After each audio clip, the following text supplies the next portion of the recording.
The Western Reserve Herb Society is a working group. And when you become a prospective, and here's my little plug because I think everybody should join. When you become a prospective, you immediately get a mentor and you get involved with, I think, one of the most amazing groups of women I've ever met. Everyone is an amazing gardener. If they're not an amazing gardener, they learn really quickly to be amazing gardeners. There's so many opportunities for so many wonderful things to do.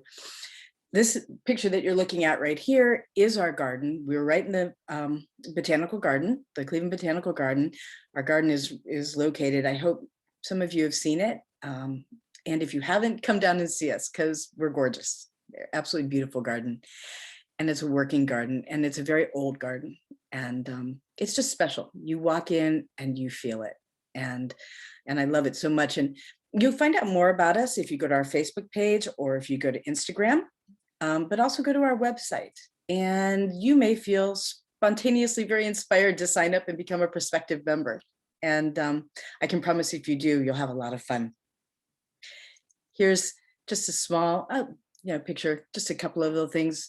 On the left is our rose garden, and there's Anne Monastra looking at the elderberries, and Lynn Griffin and Mary Kay Evans, they're in the medicinal garden below. With just small photographs of just the beauty of that garden. And it's just wonderful. And like I said, it's a working garden. And just walking through it, you learn so much. So it's Earth Day. And I think there's no better thing to do than start right here. And this really says it. I mean, growing food, and this is my passion, growing food is a radical act. And it's weird when you think of it as a radical act, but in the age of large corporate powers and supermarkets and corporate food, growing your own food is really a big deal.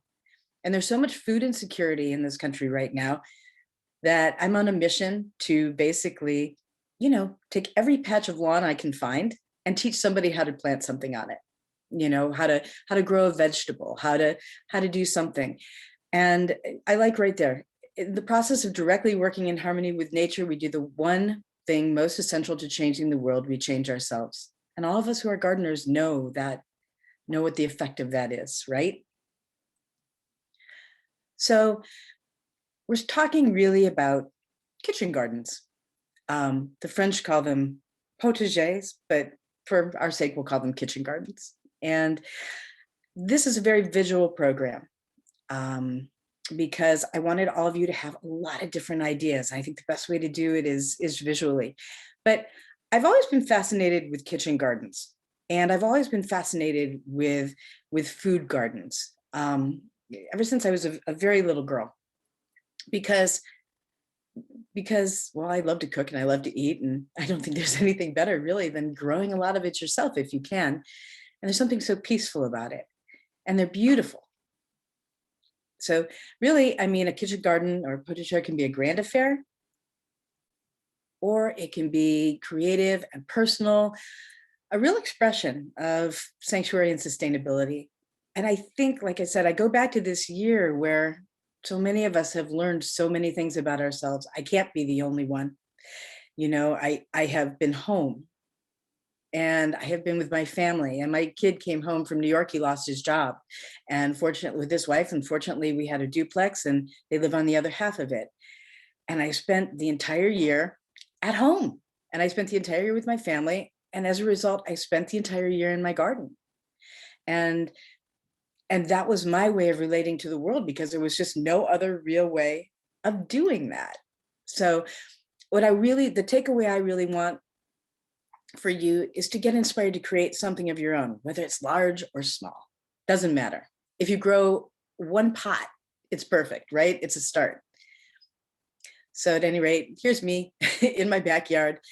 I was lucky enough to have to buy a house, a duplex that was on the corner, and it's a side by side. And so it's very long, and it came with a very large lot.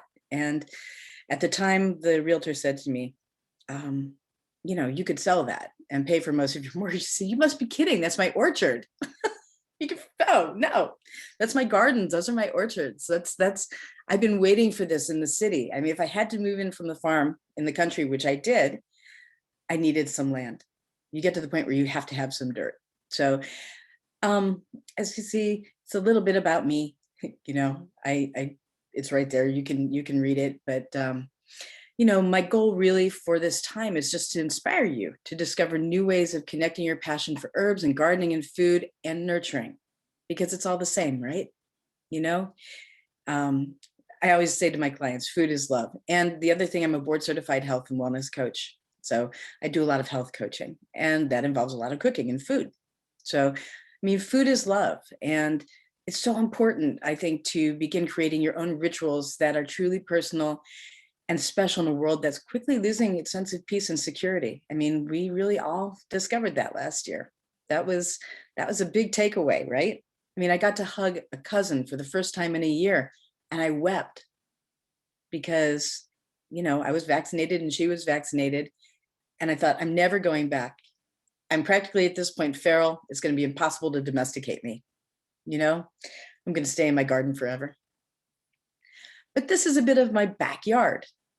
And I have these up here just to show you, what you can do, what it can look like. I'm lucky enough to have this really large backyard. And this is standing on the top of my second floor, looking down at, the boxes that we built. And there's a garden in the back, and there's a garden on the side, and my fruit trees. And down, to the right-hand side, it's just a little bit of the orchard that I have. But I don't even know it's a small backyard in comparison to a suburban backyard. But I've got 15 fruit trees on it. And I've got raspberries and blackberries, and I've got 2 grape arbors. And, I've just created the world that was important to me. And like I always am telling people, eating is a daily ritual. I mean, it's sacred. It's a wonderful thing we do together. We bond our families with it. It's an amazing thing to connect that way. Our lives have been really removed from it. And I think that in this last year, we've gone back. And that's truly a pleasure, at least for me. And so, when I was a kid, gardening was just part of it. But we lost it. And this year has brought that back. And I'm so, with all the difficulties that we've all experienced, I'm so thrilled to be invited to give a talk like this, where, I'm talking about, hey, let's grow food. Let's have some, let's just really, really figure that out. Then it's a plug for the honeybees, because, without them, we don't have our food. And so this is my backyard. And I love to show it to people, because it just looks really, really weird to some people who've never seen it before. But I finally had a big compromise with my husband, who's the king of let's have a nicely mowed lawn. And I said, no, we're not going to do that. We've got to have honeybees, and we can't keep beehives in Cleveland Heights. So this is how I get my bees, right here. I have a clover lawn. And then on the top right-hand side, you see my own little flowery mead, which basically is grass, but I put a lot of wildflowers in it that will be coming up this year. And in the very, very back, I have one patch that's devoted to nothing but wildflowers. And whatever grows there grows, and I don't care, and I don't pull it out. And I love seeing what comes up every single year. After the asparagus, that's about the only thing I care about in there.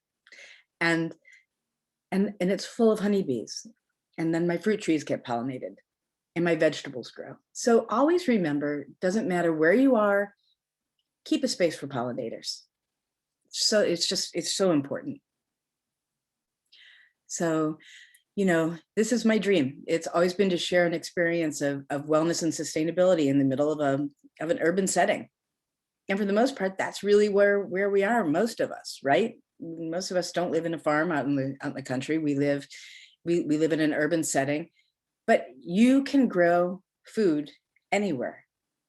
And that's the best thing. And herbs, specifically, one of the things I love to talk about the most, you can grow anywhere. I mean, you really, really can grow herbs anywhere. And you can grow vegetables in pots.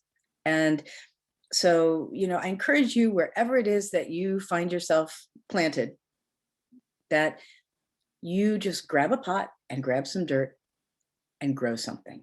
and it'll be the most exciting experience. If you've never done it before, it's the most exciting experience you will ever have, is to eat a salad that you've grown yourself. And if you've done it before, then you know exactly what I'm talking about. So it used to be that we talked about an agrarian landscape. And that's, your farm in the country and lots of chickens and cows and everything else.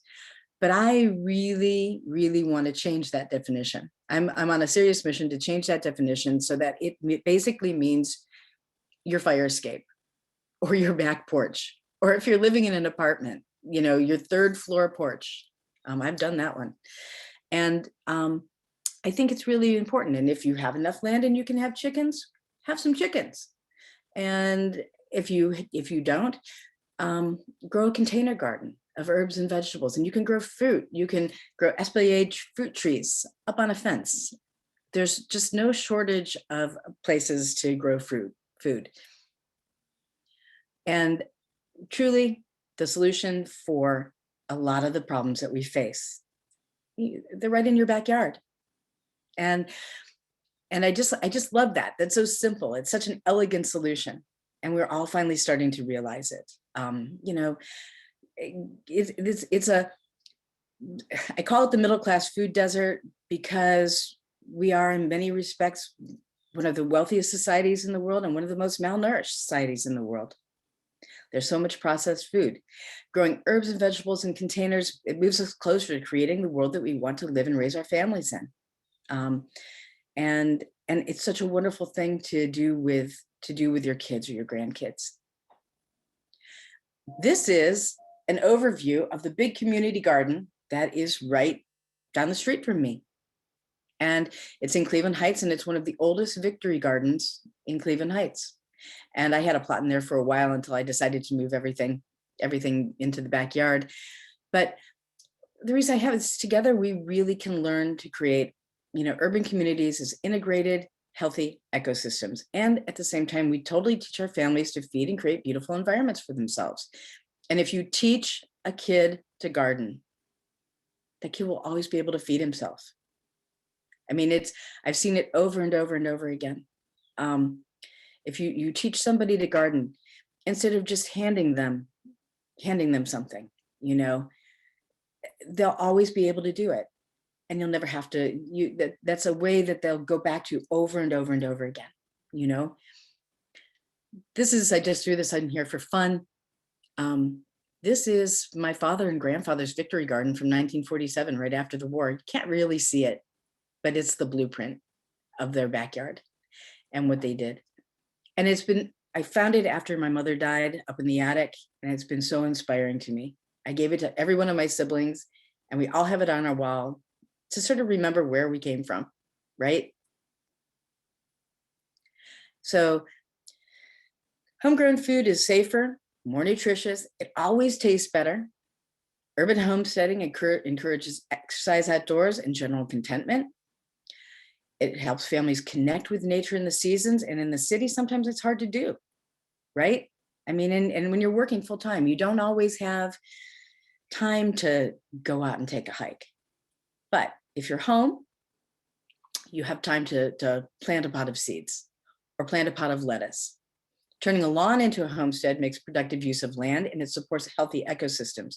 So important right now to create healthy ecosystems, especially with, pollinator collapse and, all the things that we're dealing with as a result of just a huge amount of use in the 90s and the early 2000s of pesticides before people became really aware of it. And even way before that, it's really important to use the land in a way that sustains it. And lawns can be really pretty, but in so many ways, there are so many better ways to use the land that you have. Gardening, creating beautiful things, boosts the spirits, and it encourages our families to live, work, and buy more intentionally.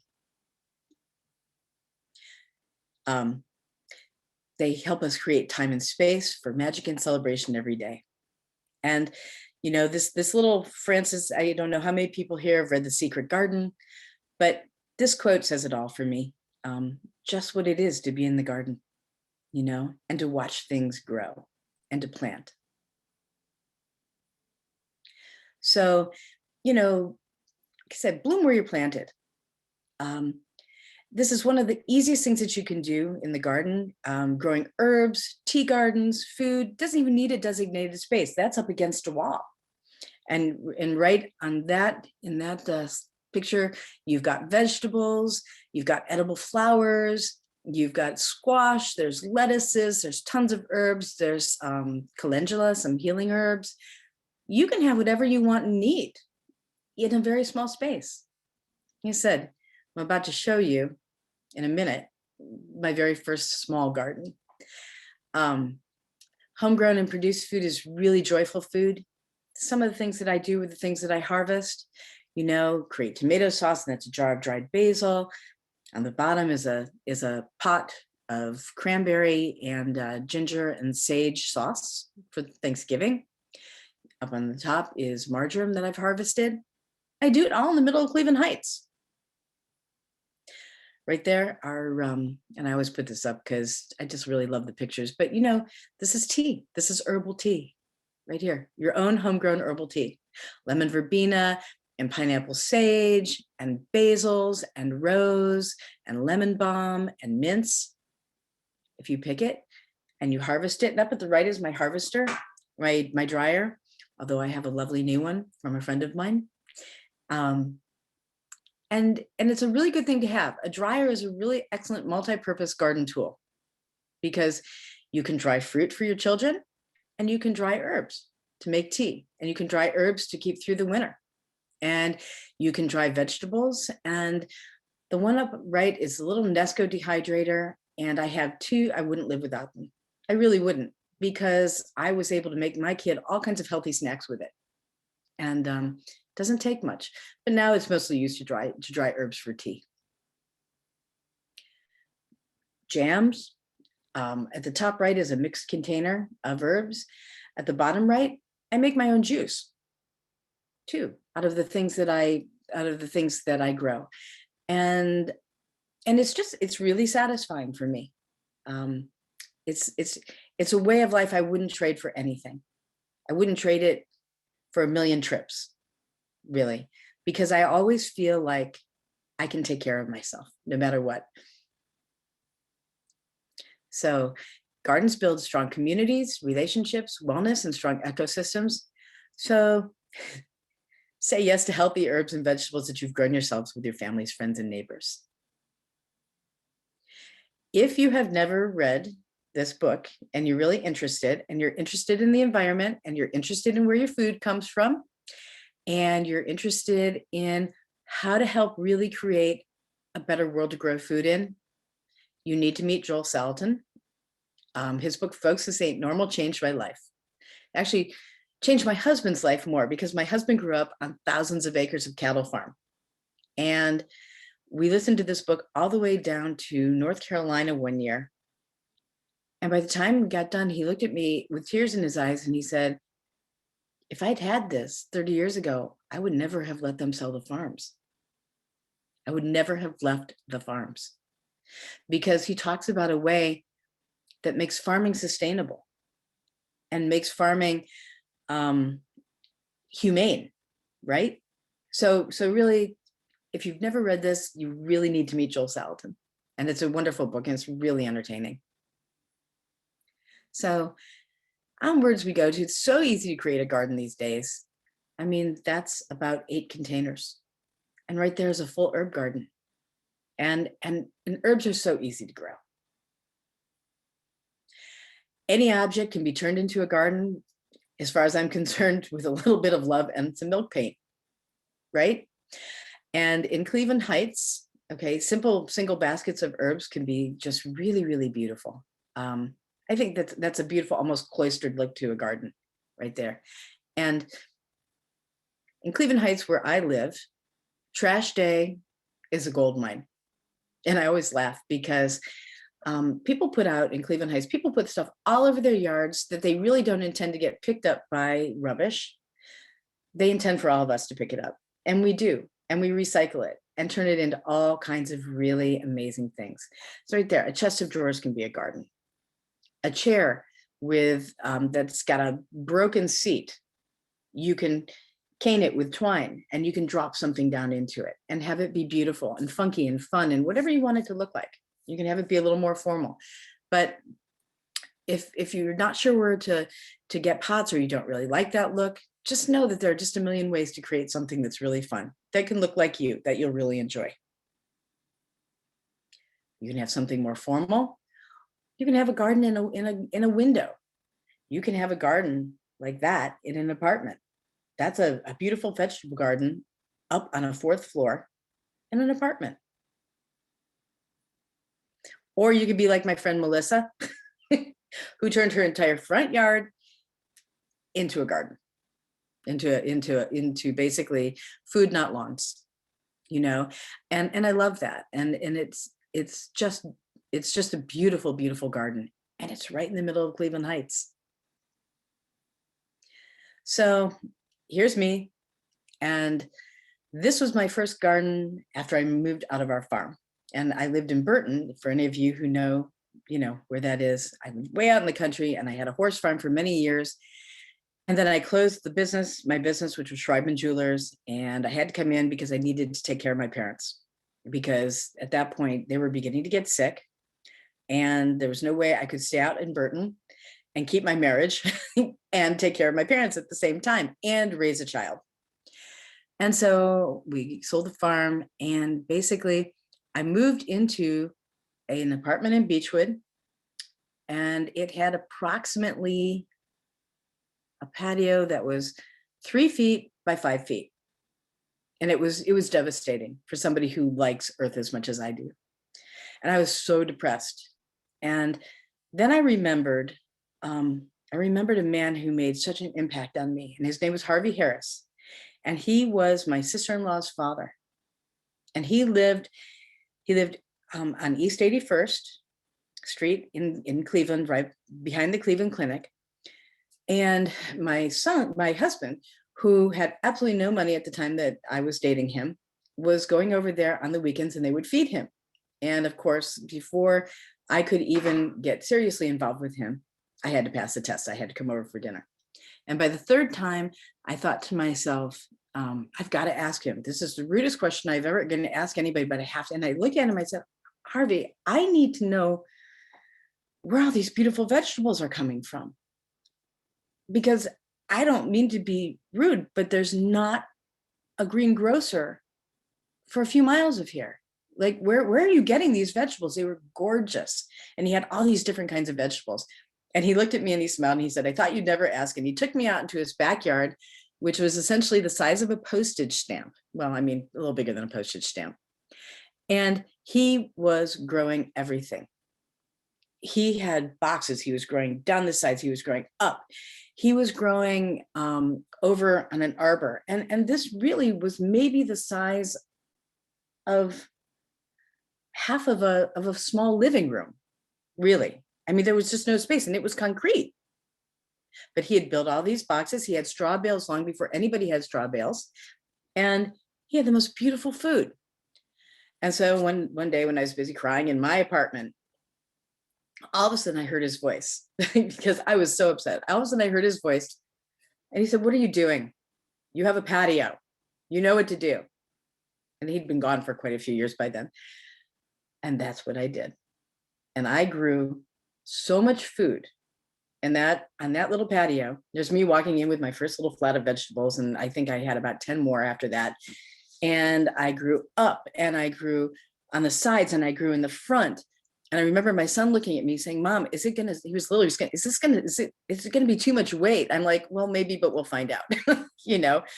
And I grew over the top of the balcony, and I had everything. I had strawberries and tomatoes and lettuce. I had cucumbers.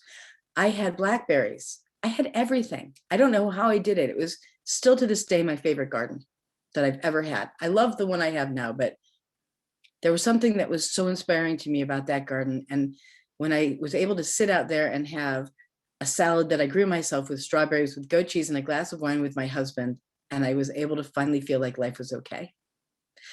All that to say, if I can do that, anybody can do that. I was in a pretty bad place when I started that. So Herbs, they grow best in well-drained, moderately rich garden soil. A lot of them, the rosemary, lavender, bay, savory, they're woody plants that are native to a Mediterranean region. They need a different soil. Good drainage is really important for herbs. You just really don't want to have a lot of standing water. And that's why I like to really, I grow a lot of herbs in my garden. But I've noticed that for the last few years, the ones that always do the best are the ones I'm growing in containers. And I think it's because I can really control sort of, it's like a microclimate in a container, right? And I can control the soil, and I can control the water, and I can move them around. So always make sure that you start with really great potting soil. Okay. Garden soils are typically intended for use in the ground. They contain minerals and organic matter, but they're not great for containers because it can really become compacted and waterlogged. They're fine for your normal beds, okay? But don't go out to a garden center and get like regular garden soil to put in your containers. You need a different mix for that. They also, like I said here, contain weed seeds, bugs, diseases if they haven't been properly prepared. But potting mixes are specifically made for growing potted plants because they're lightweight, they retain moisture, they supply plenty of airspace around the roots, which your plants that are pot bound will need. Air circulation is one of the most critical aspects of it, and because if the roots don't have enough air, the plant often won't survive. I love these two. This is what I do. Everybody I know, especially all of my friends from Herb Society, probably have a whole different mix that they do themselves that they swear by, but this is what I use. I use sweet peat, and I use this Organic Mechanics container blend potting soil, and I mix them together, and I love them. And it creates a really nice sort of, bed for my little plants and for my seeds. So these are, I think, some of the easiest things in the world to grow, these herbs. I know people who are starting with herbs are really interested in that. I find basils and my chives come up all by themselves. And at this point in this climate, all of my roseberries came back this year, and so did my sages, and so did my lavenders, and so did my thyme and my tarragon. It was kind of strange. I didn't expect it.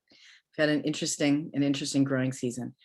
But these are really easy herbs to grow. And I've grown every single one of these in a container, with the exception of the historic roses, which get huge. But I put them in there because they're fun.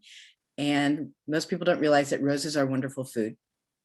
So, take a picture of this. If you're wondering, some good things to grow, all of these grow really, really well in a pot. And, you can mix quite a lot of them together. Don't mix an herb that likes dry feet with herbs that like wet feet. It won't be successful, but you can mix them with flowers. You can, for the most part, I like to grow the rosemaries on their own. That might just be a personal preference. And the anise hyssop, which is just a beautiful plant and really gorgeous for tea, it takes over the pot. So I can never figure out how to grow anything else with it. So don't be afraid to use roses for flavor and fragrance. Right here, you've got tea, rose jam. Roses in food is a Persian thing, and it's wonderful. And Persian food, if you've never experienced it, is just heavenly. And it's full of roses, sprinkled all over everything, fresh rose petals, and it lends a sweetness and a wonder. And they're also very good for your skin. And they're my favorite thing in the world. And I could go on and on about them, but I won't bore you to tears. Mixed containers are so easy to plant, and they're really, really pretty. Everybody's, you see these strawberry jars and everybody thinks, oh, you've got to have just strawberries in them. But no, this is a really great way to have an herb garden with a little bit of space, right? You just plant them in there. You've got to be careful how you water them because the water will go everywhere, but put a pot underneath of it, stick the dirt back in when it comes out, and don't worry about it. But you can have beautiful mixed herb gardens with those strawberry plants. You can have a beautiful mixed garden with a basket. And then there are these things that up on the top right that keep popping up. And I love them because they come in a million different sizes. They come in a million different colors. It's such an easy way to have a garden. This cloth bag phenomenon. And I think it started with potatoes, I think, because it's the world's easiest way to grow potatoes year after year. It really is. And if you've never grown potatoes, grow potatoes, especially if you have grandkids, because it's so much fun. You bury them and you keep putting soil on top of them, and your grandkids will get bored after a little bit and they'll forget all about it. And then in the fall, you'll take them and you're going to dump that thing out and they're going to see all these potatoes. And it's like a miracle. It's like magic. Like potatoes are the best things in the world to grow with kids, and but it started in these cloth containers, and they're really great things to grow almost anything in. There's a really amazing garden center on the west side of Canterbury Creek, I think it is, where he grows all of his produce in those containers. He's got a little farmer's market of his own. And it's just, that's when I first started noticing them. But I thought, you want to have a little mini herb garden, you don't have a lot of space, that is the way to go. Or these strawberry planters. So here you have a couple of tips. Harvesting fresh herbs. Harvest them after the morning dew is dried, but before the hot afternoon sun. Harvest before the plant flowers or after flowering when the new growth appears. Wash every herb that you plan to eat in cold water until no dirt remains, mostly shaking off bugs. Most herbs can be dried for later use. Most leafy herbs need to be stripped off of their stems before using. Store the dried herbs in glass containers and away from heat and sunlight. Don't store them in plastic. Freeze all herbs that you plan to store for at least 3 days. Now, I cannot say that I do this every time, okay? But it's pretty good policy, especially if you have herbs that you plan to sell, because you just don't want to open up a jar and find little bugs in there. Label and date all dried product. And, don't hesitate to toss them when they're old because they are flavorless. What they do make is exceptionally good compost. Put them in your compost if you compost. And because you're going to grow more herbs next year, right? So, you don't have to save them. Tips for using them.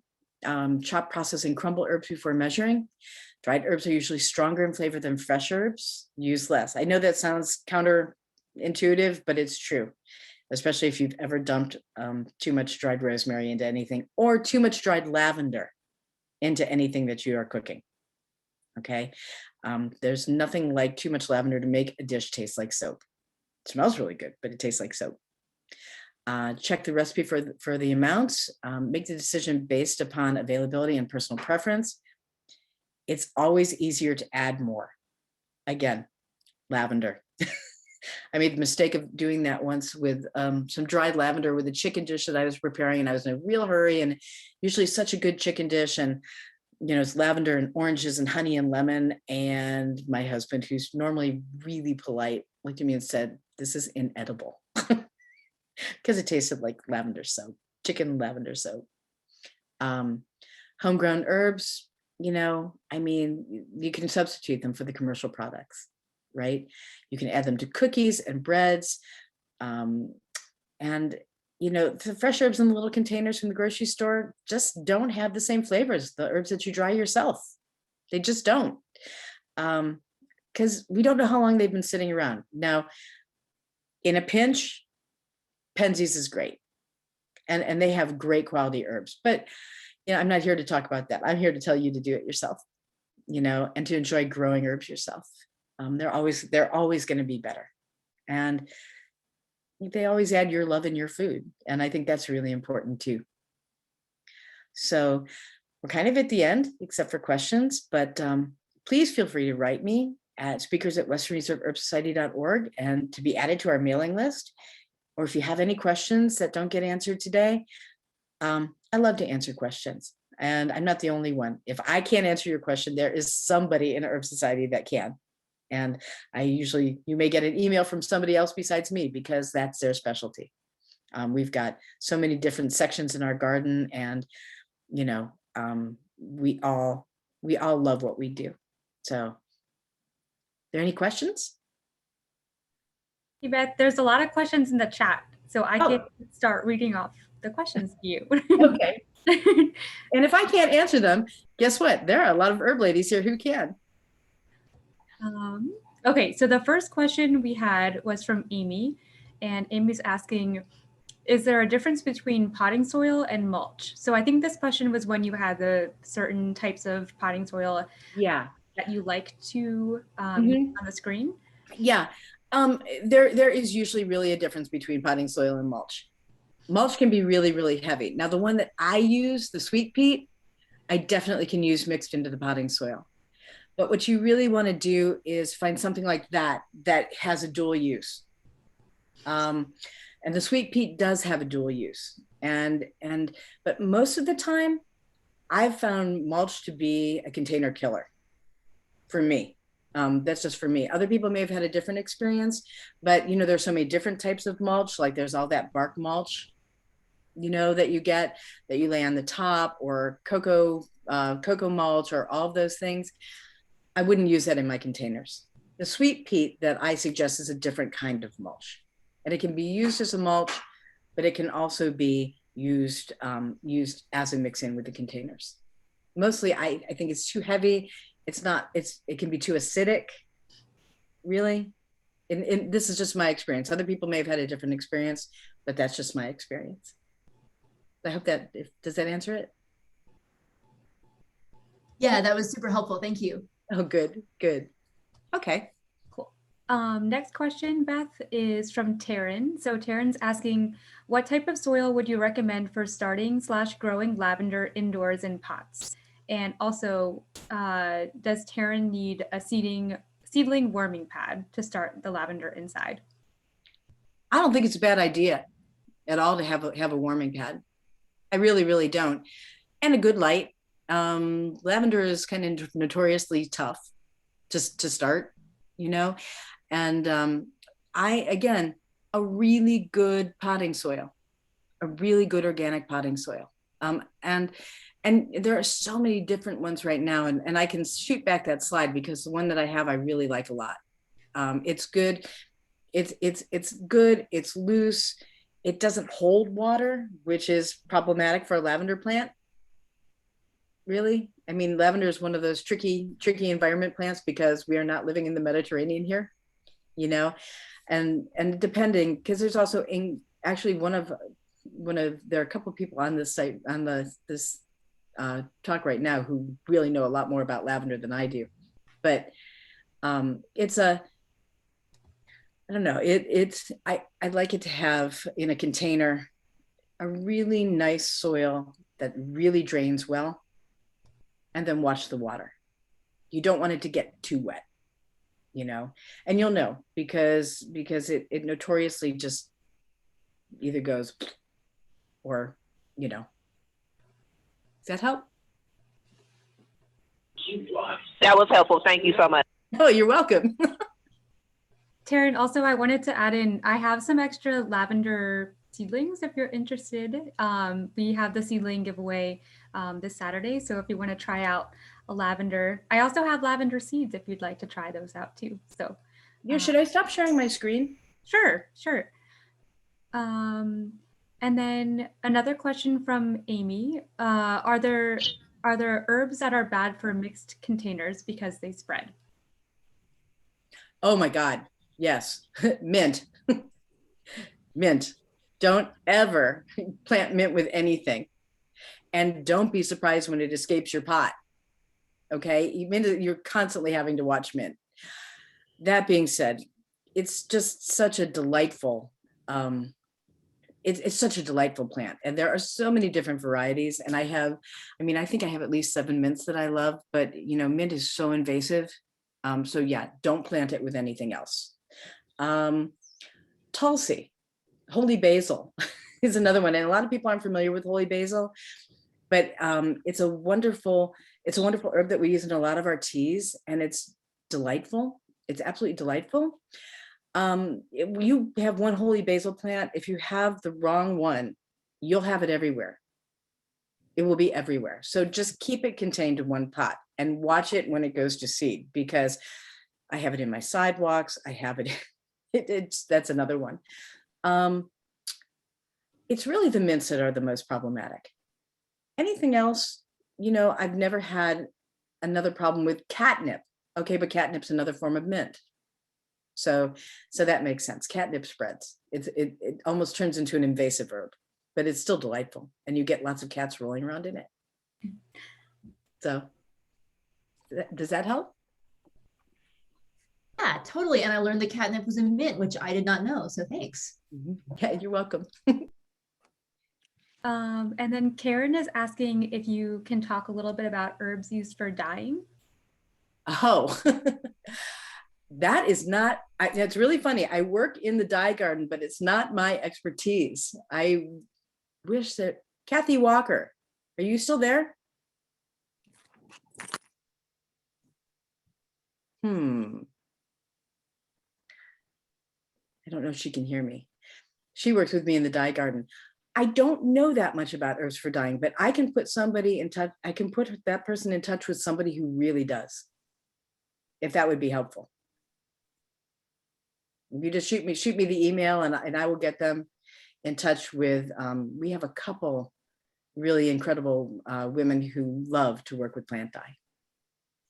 I have a So- question to that end, Beth. So if anyone has questions about stuff that's not discussed here, is the Western Reserve Herb Society website a good tool for learning more? The Western Reserve website is a great tool for learning more. We have a blog, but if anybody wants to learn more directly, I always encourage them to become a prospective. But at the same time, we're a pretty open, chatty group, and our mission is herbal education, and so we're not being able to do a whole lot of it this year because of COVID. And normally we're standing in the garden and we're talking to people about all kinds of things, but our hours are really shortened. So all of us are kind of chomping at the bit to really be able to talk to people. So if anybody has questions, they can direct them to me, and I will direct them to the person that can help them the most. Like I said, this group is so knowledgeable. It's such a joy to work with these women. I can't even tell you. I learn something every time I do. So people can contact us at that speaker's email, and I will direct them to the right person. Thanks. I actually have somebody in the chat asking, for folks who don't live in Ohio, could they still, contact you as a resource? Oh yeah, absolutely. Okay. We're very chatty. We love to talk about what we do, and we are really missing it a lot. So Thanks. yeah, absolutely. Absolutely. And they should go to our Facebook page too. Okay. That's a great way to find us. It's a large Facebook page, and there's so many people from out of town on that Facebook page. And, we did a fundraiser this year off of our social media, and it was, we worked it through Instagram and Facebook, and so many of the people who were involved weren't even from Ohio. So you can ask us questions. Like I said, we're chomping at the bit to talk to people and educate. So please. Awesome. Thanks, Beth. Yeah. Let's see. Somebody else is maybe asking about some suggestions for dill. So it's saying that basil and sage are doing well, but the dill is not maybe doing as well. So do you have any tips about starting dill? Starting it, or what is it? Just like flopping over? Is it? Karen, do you want to elaborate on your dill?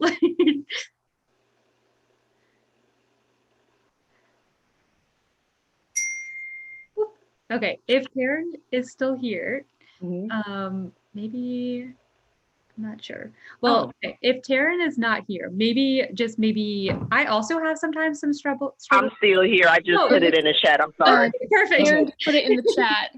Okay, sounds good. Let me see. Okay, so Taryn's saying, to clarify, I have the herbs, sage, basil, and dill in stacked planters. The dill is having an issue. It is growing, but it is looking stringy and like it's starting to wilt.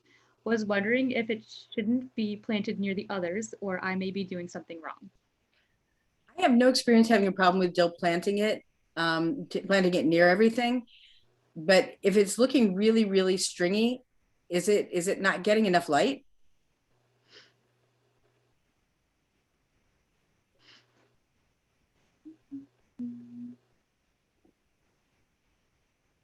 Because that, I mean, that's the one. That may be it. I do have it on a grow light right now, but I'm not sure if it's maybe just not getting enough light from the grow light. Uh-huh. Or if it's do you switch its direction occasionally? I do not, so that could be it too. Yeah. Change its direction. It likes to have its direction changed every now and then. It gets really stringy when it's hungry, when it's growing, towards something.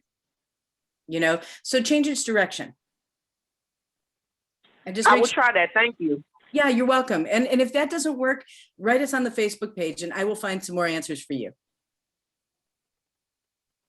Sure, no problem. Thanks. You're welcome.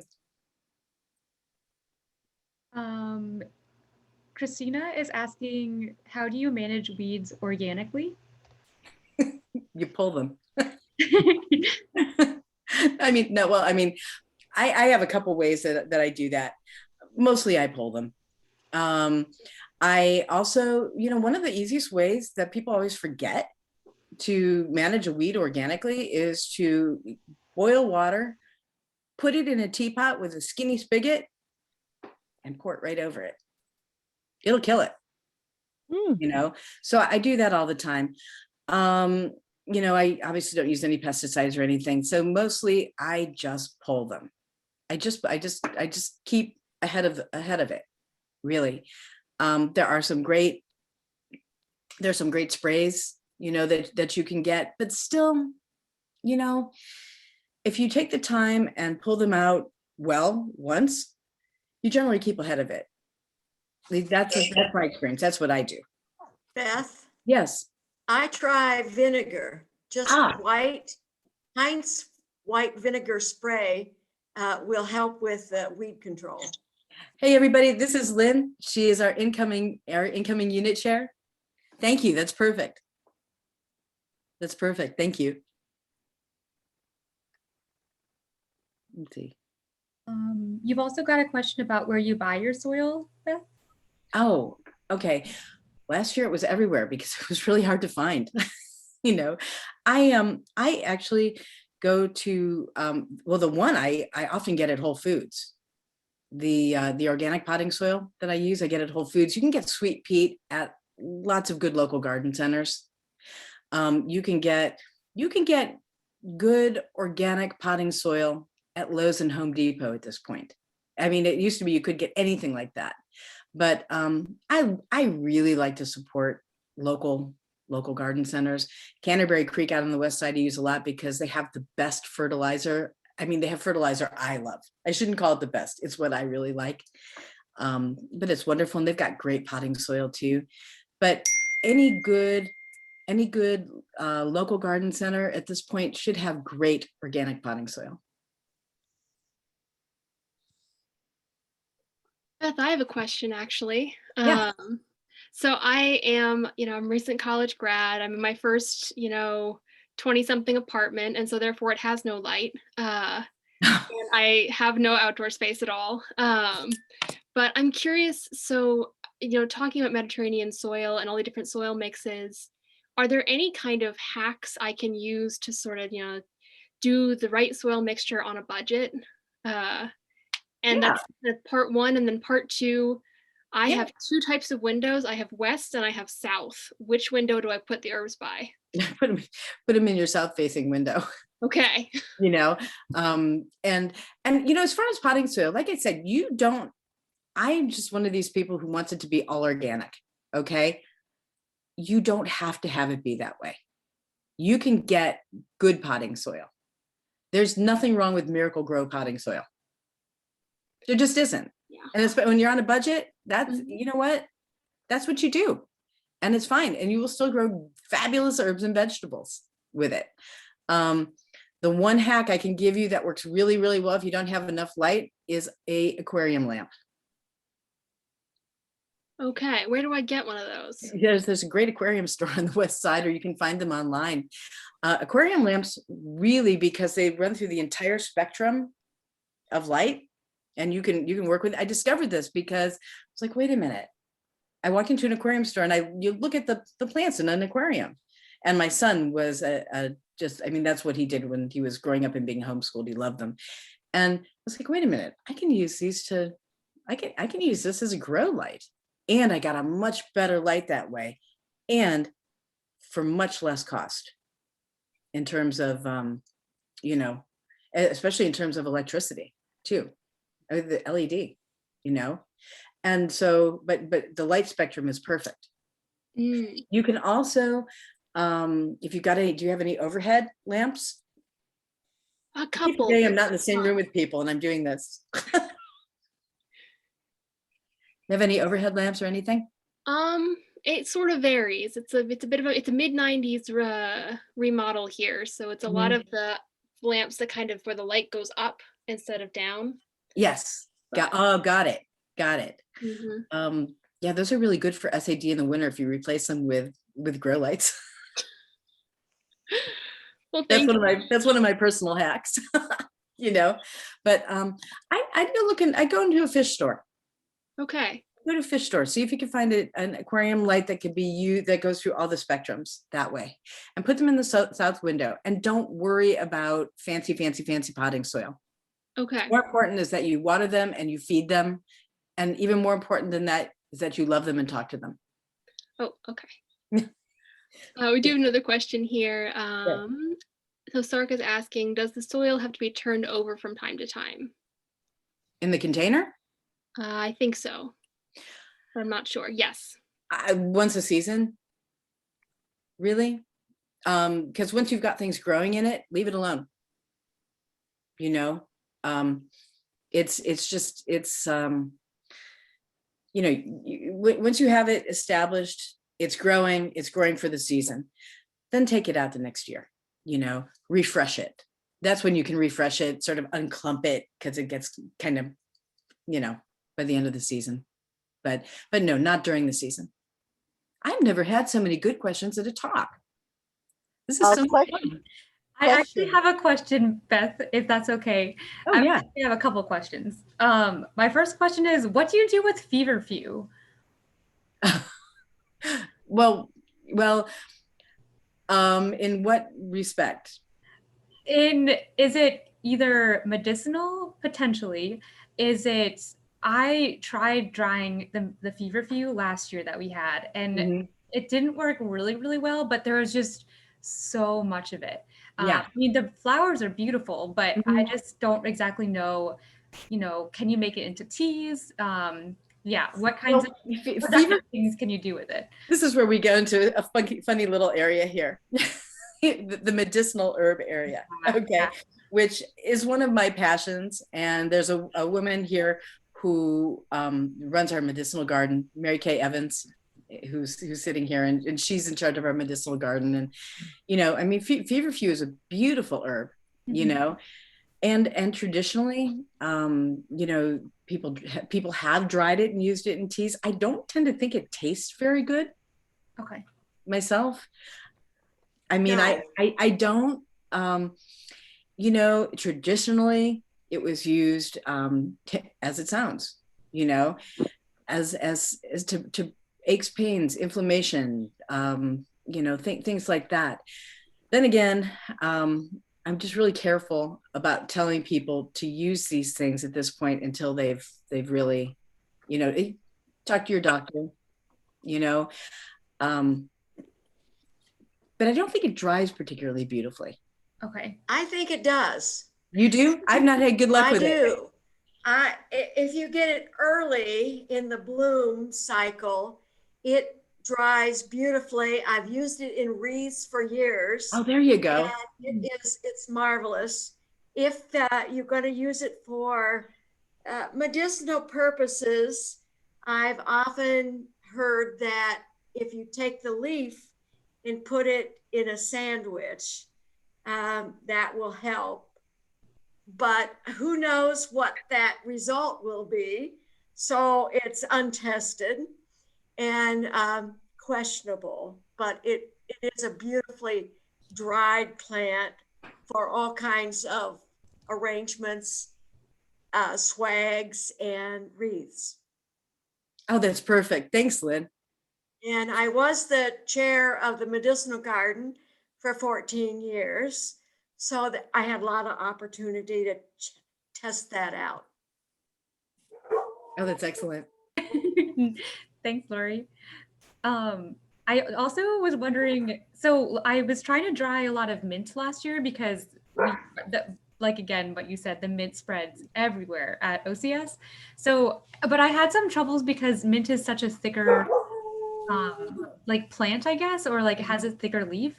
So I'm wondering if you have any tips about drying maybe like bigger, leaved herbs compared to smaller things like rosemary. Yeah, I mean, mint is my experience with mint is it's oily and it always takes a long time to dry. Yeah. And that's why. Were you doing it in a dryer? No, you were just you were doing. I bundled it and I hung it upside down, so it probably wasn't the best way. But The old-fashioned way. Yeah, yeah. But we also I was doing it in the sheds that we have, and we don't. I mean, we get a lot of airflow, and it's probably not the best place to dry it out. I do try the air dryer, or I guess what you were using. Yeah, it's a dehydrator. Dehydrator that I use, and I've actually had really good luck drying mint in the oven. Okay. Just really low temperature, or get a screen and put it in the middle of your dining room. Your dining room will smell really good for a while. Okay. Whatever your if you have a dining room or a living room, just put it on a screen and put it on top of something, and it'll dry that way too. It just takes a while. Okay, cool. Thanks. Just some of them take longer than others. Yeah. I mean, it takes me a long time to dry roses too. Okay. But there's a lot of essential oil in there. So. Gotcha. Beth, I see that Sarka has a raised hand. Sarka, do you have a question? Yes. How do you know which is the best way to, I had basil that grew and grew and grew and grew, and I just let it grow because I didn't know where to cut it from. So how do you know where exactly to kind of nip it so it stays healthy and it grows more? Oh, okay. Basil? Well, basil was one, and then I grow mint, and my mint grows really fine. I mean, right now, I was just outside looking at my mint, but I'm scared to cut it because I'm like, if I chop it in the wrong place and it dies, then I don't want to see it die. So it won't. Mint, I swear to God, I think mint plants are basically connected all over the world. I really think that they are. I think they talk to each other, and it is almost, at least in my experience, impossible to kill a mint plant. Well, I have it in a pot, and I live in Texas, and we had this bad freeze like a couple of months back. Yeah. And I pretty much lost all my plants. Or like I have a rosemary, and I had basil, and I had lemongrass, and I had like curry leaves and stuff like that, and I lost all of that. But it just happens that my basil, I guess, had seeded, and the seeds had fallen into a pot, and now I'm seeing it all over, like 2 pots just growing basil, which is cool. But when it grows, how do I know when to cut it and where to cut it from? I always, there are a couple of our culinary experts happen to be here too, but they can chime in anytime. But for me, it's always really hard because my people get really upset when I do it, but I always pinch the basil right before it starts to look really great. Like right before it starts to flower, I pinch the flower off, and then it spreads. Then it gets bigger. The plant gets healthier, because as soon as it starts to flower, its energy is going towards flowers, and then at that point towards seeds. So if you want really great basil leaves, pinch the flowers, and then towards the end of the season, let the flowers come. At least that's what I do. And then if I want to use it, like, where do I cut the stalk from to use it? Do I go all the way to the bottom, or is there like somewhere that you cut it so you're not so it can still keep growing? You can do that. I usually end up just taking off leaves myself. But I definitely, there's usually so much of it that I will definitely cut it down by, there's always a spot where it joins. Okay. And that's where I cut. So then something else will come up through that. Okay. Gotcha. Okay. Does anybody else have any questions? You can either ask him here or put them in the chat.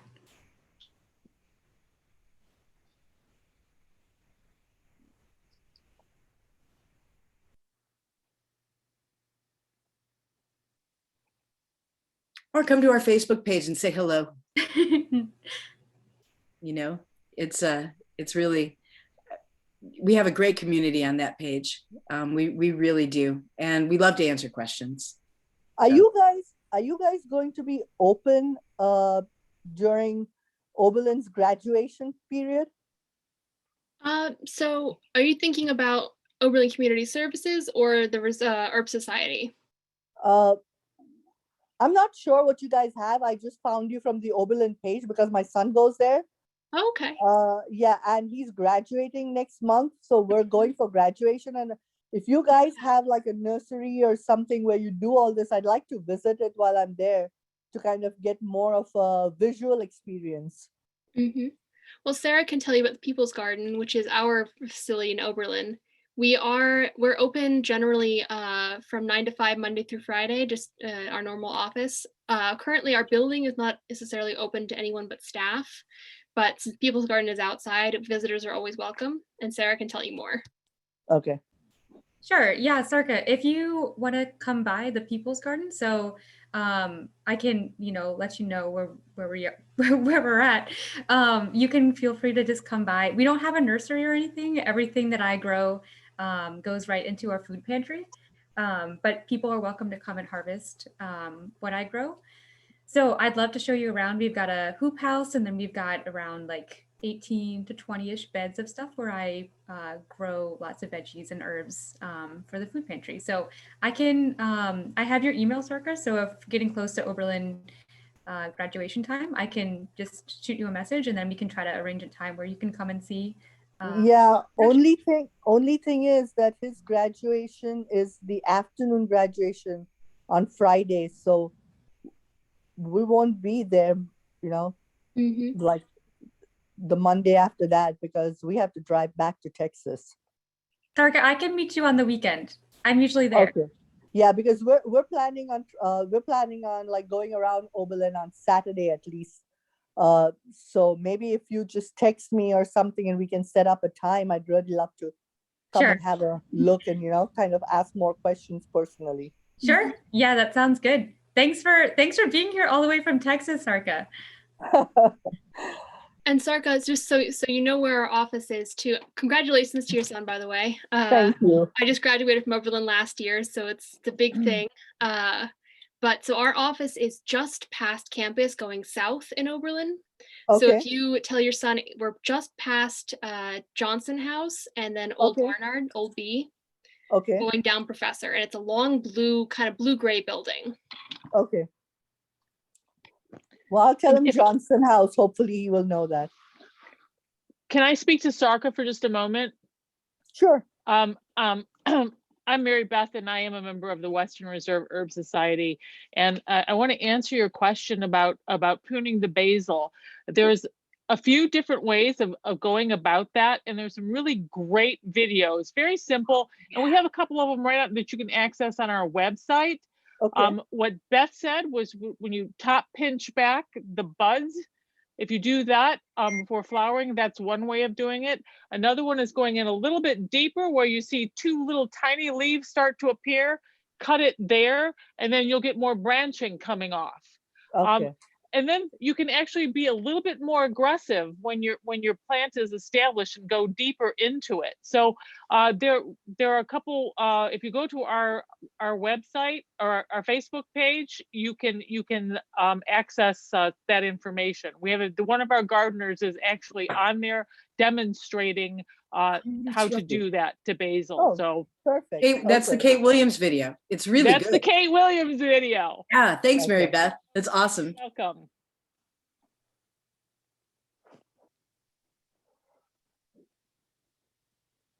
All right, I think you might end it here if there's no more questions. Thank you so much, Beth. It was so wonderful for you to be here. And also thank you everyone from the Western Herb Society that's here too. I love having these workshops because I'm able to meet, all these the different organizations throughout the Cleveland community. So thank you again also for all being here. But special shout out to Beth. Thank you so much for being here. And yeah, we really appreciate it. It was so much fun. And like I said, I looked forward to it from the minute I got your email. And I will come back anytime you want. This was just really great fun. And just to have some friends here, and thank you, Lynn and Mary Beth, just to have other people here to bounce off things and answer questions. And I think this was a wonderful evening, especially on Earth Day. Yeah, happy birthday. All right. So Thank you, Beth. yeah, you're welcome. Thank you. Bye, everyone. We've got to get you guys in for volunteering as a group. It'd be so cool. Yeah. Oh, we'd love it. We'd love it. I think it would be, Lynn, I keep thinking this would be the best horticulture program ever. I think so too. Yeah. Yeah. I think we definitely need to do it. So thanks, guys. And I'll be in touch. I'll be in touch with you. I'll definitely be bringing it up at a unit meeting. Awesome. Well, thank you so much. Excellent. Yeah. Thank you. Looking forward to it. Yes. Bye-bye. Bye, Beth. Bye-bye.